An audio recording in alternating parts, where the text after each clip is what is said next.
Have you ever heard a song while you were out at the grocery store, or maybe you were scrolling through social media, or maybe you were out at a party and that song just got stuck in your head and you could not get it out for the life of you? Well, today we're going to be talking about what makes those songs so catchy and how you can incorporate those things into your own songs. Hey, what's up? For those of you who are new here, my name is Daniel from iosoundstudio.com, where we make music for people all around the world, and my goal is to impact the world with music and to inspire and to teach other people to do the very same thing. So let's go ahead and get into 3 things that make songs extremely catchy. So the very first thing that you will notice in very catchy songs is repetition.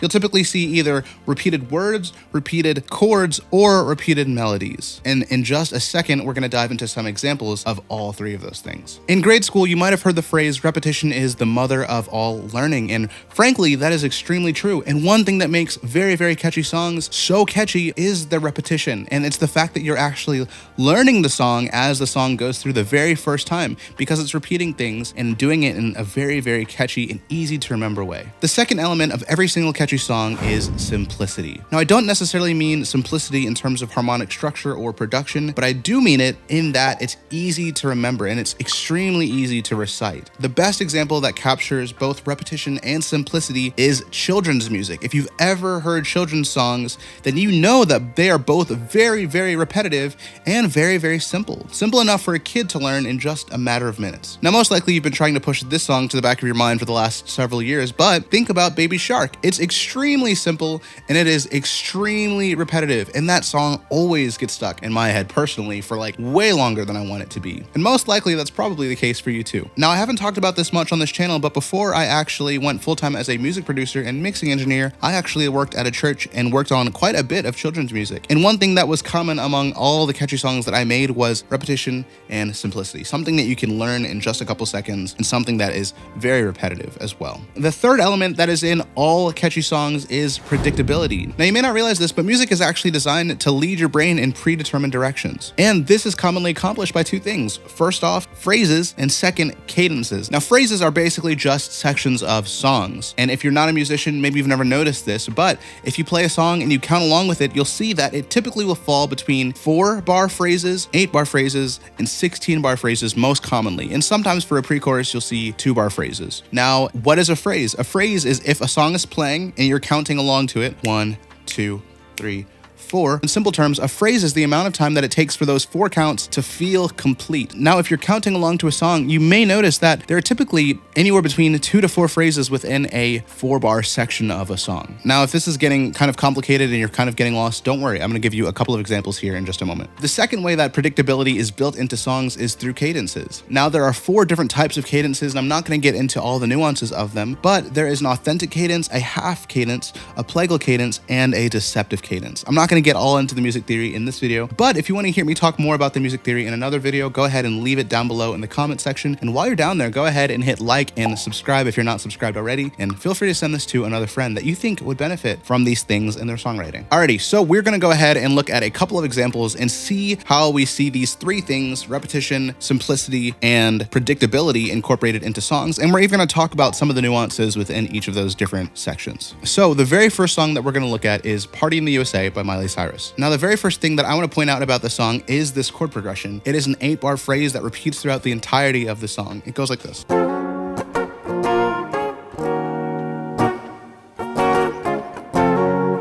And that just repeats all the way throughout the entire song. So if you're counting along and you want to get an idea of what a phrase is, go ahead and count 1, 2, 3, 4. 1, 2, 3, 4.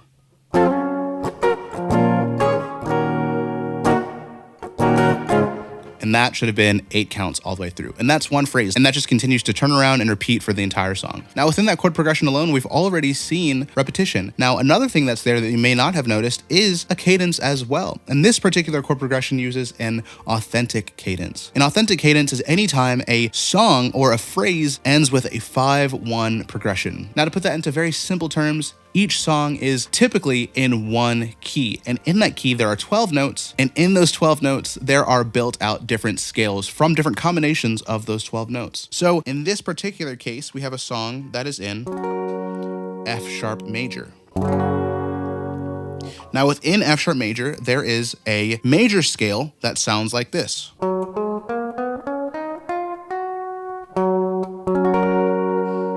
And that's what an F sharp major scale sounds like. Now, if you actually go and you actually count each of the notes in that scale, you'll see this: 1, 2, 3, 4, 5, 6, 7, back to 1. And that's the exact same thing on piano or trumpet or whatever instrument you pick up, at least in Western music particularly. This doesn't translate over to a lot of Eastern instruments, but that's a whole nother topic. We're not going to get too much into that right now. Now, if you're looking at an authentic cadence, it goes from 5 to 1, like I mentioned just a second ago. Now, to look back at our example in our major scale,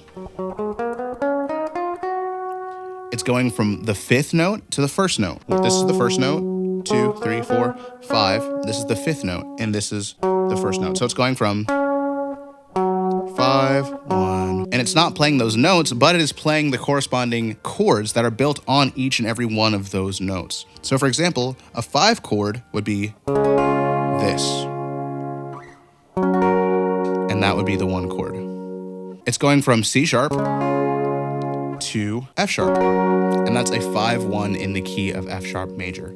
Now, if you want to experiment with that, you can go to the key of C. On a piano, it's very simple. You start with like middle C and you kind of count up to G, which would be the 5th note in the C major scale, and it would be the 5 chord in the key of C major. Now on guitar, since that's what I have in front of me, the C is the 1 chord of the key of C, and a G is the 5 chord of the key of C.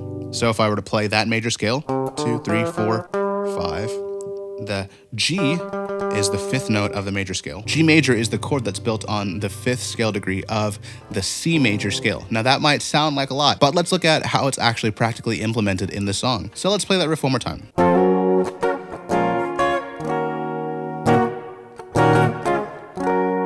Now you may not have even caught it, but at the end you have, right? It goes from that 5 to the 1. And that is an authentic cadence. And it feels complete. It feels like it's not missing anything. And so it actually allows the song and that particular progression to just repeat and repeat and repeat throughout the entire song. And it still feels like a complete thought, like it's not missing anything at all. Now, if I were to actually play it like this, and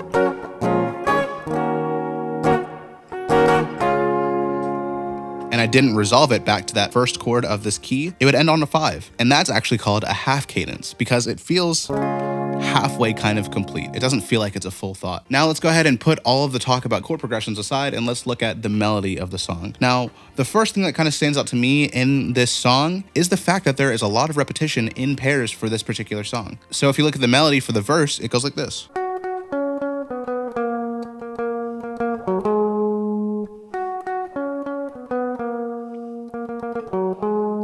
So that same melody repeats back to back, and it happens all throughout the song. If you think about the end of the chorus, and then again.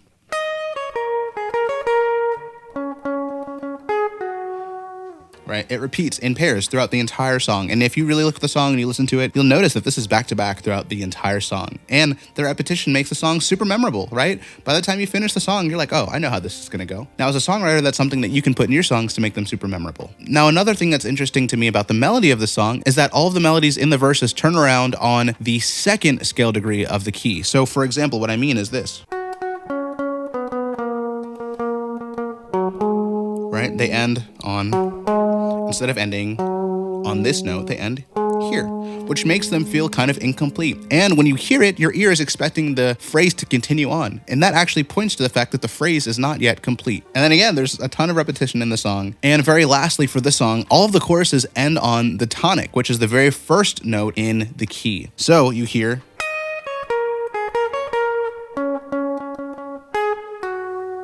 right? And it's ending back on that 1. Which, if you go back to the major key, is the very 1st note in the major key. And by the time that happens the 2nd time, your brain already realizes, okay, this chorus is done, and it's going to move on to the next section. You realize all of these things subconsciously, but that's what makes these songs so catchy, is that they're simple, they are repetitive, and they're predictable. Your brain is already predicting what's going to come next. Now, we have one more song to look at, and that is Baby by Justin Bieber. It's one of the most simple songs that has ever come out, and it is one of the most popular songs to have ever come out, and it is absolutely an earworm by every definition. Now, let's go ahead and break down the melody for this song, and you'll notice that in the melody of the verses and the melody of the chorus, it's pretty much just comprised of 4 notes. Really, it revolves around 2 notes, but there's a few other notes added in to kind of add a little bit of diversity. Now let's take a look at the melody.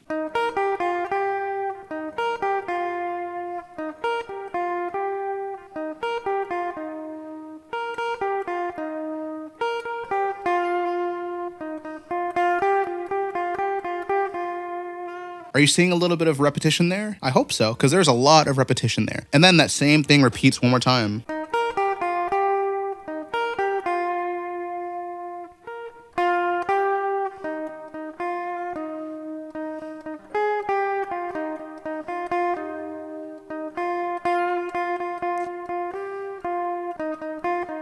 I messed up a little bit there, but you get the point. It's very simple and it's extremely repetitive. And that's what makes it so easy to latch onto. It is radically simple. And another thing that's interesting here too is that all of the verse melodies and all of the choruses, all of the phrases end on the tonic. If you look at the chorus,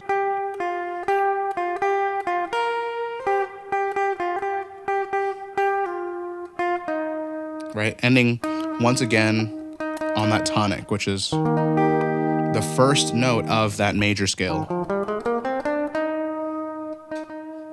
Now, what does that do? Well, again, it makes the song super predictable. Your brain knows that it's going to go ahead and resolve on that first note of the major scale. It's just kind of default what your brain expects to happen. Now, another thing that you can do is you can actually take advantage of what the listener is expecting to happen, and you can do something different, right? And that can add a lot of interest to songs and makes them less predictable and can make them a lot less corny and kind of cookie cutter, if you will. Now, there's one song that I'll leave you guys with, and that is Stay by Justin Bieber. I want you guys to actually listen and see what kinds of things you can catch in this song, whether that's repetition, whether that is very simple melodies, or whether that's kind of predictability and where you see those things happening. So let's go ahead and take a listen.